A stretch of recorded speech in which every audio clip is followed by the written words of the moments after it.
ब्रह्मचर्य वह शक्ति है जो मनुष्य को अमृत प्रदान करता है। यह व्यक्ति को दीर्घायु प्रदान करता है।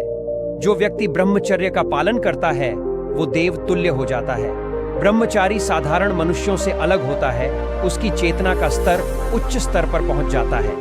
वह वेद शास्त्रों को सरलता से समझने की शक्ति प्राप्त कर लेता है। लंबे समय तक ब्रह्मचर्य का पालन करने वाला योगी अजय हो जाता है और ईश्वर को प्राप्त कर लेता है। ब्रह्मचर्य से शरीर में शक्ति का संचार होता। एक सच्चा ब्रह्मचारी अजय बन जाता है। उसके मुखमंडल पर कांति दिखाई पड़ती है। वह निर्भीक होकर जीवन व्यतीत करता है। लंबे समय तक ब्रह्मचर्य का पालन करने से व्यक्ति को दीर्घ आयु प्राप्त होती है। वह निरोगी जीवन जीता है। वृद्धावस्था को उस पर कोई प्रभाव नहीं पड़ता है। ब्रह्मचर्य का पालन करने वाले व्यक्ति की प्रतिरोधक क्षमता सामान्य मनुष्य के मुकाबले कई गुना अधिक बढ़ जाती है। वेद के अनुसार ब्रह्मचर्य से मृत्यु पर विजय प्राप्त की जा सकती है, अर्थात ब्रह्मचारी मृत्यु भय को छोड़कर लंबी आयु प्राप्त करता है। ब्रह्मचर्य का दीर्घ काल तक पालन करने से मुखमंडल पर तेज उत्पन्न हो जाता है। व्यक्ति सुंदर हो जाता है। जो व्यक्ति ब्रह्मचर्य द्वारा काम वासना पर विजय प्राप्त कर लेता है वह देवताओं के तुल्य स्थान प्राप्त कर लेता है। एक सच्चा ब्रह्मचारी निर्भीक होकर जीवन व्यतीत करता है। उसे किसी का भय नहीं होता, यहाँ तक कि वह मृत्यु से भी नहीं डरता है।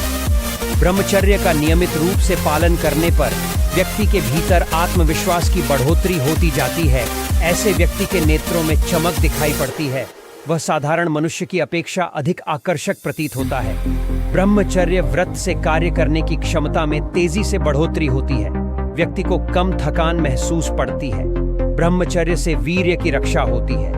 जो पुरुष लंबे समय तक ब्रह्मचर्य का रक्षण करता है उसे तेजस्वी एवं बुद्धिमान संतान की प्राप्ति होती है।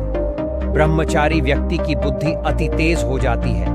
ब्रह्मचारी कोई भी विद्या सरलता से ग्रहण कर लेता है।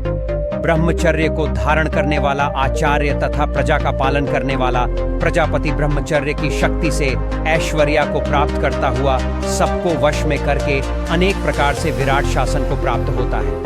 प्राचीन भारत में बच्चों को शिक्षा प्रदान करने के लिए गुरुकुल व्यवस्था थी, जहां पर विद्यार्थियों को ब्रह्मचर्य का पालन करना होता था। गुरुकुल के आचार्य भी सच्चे ब्रह्मचारी होते थे, जिस कारण वह विद्वान व शक्तिशाली होते थे। गुरुकुल के ब्रह्मचारी ही राजा के पद के लिए चुने जाते थे। ब्रह्मचर्य को धारण करने वाले आचार्य व राजा सभी व्यक्तियों पर शासन करते हैं, अर्थात वे विद्वान होकर समाज में सत्य विद्या का प्रचार करता है तथा असत्य का दमन करते हैं, जिससे लोग उनका आदर सत्कार करते हैं।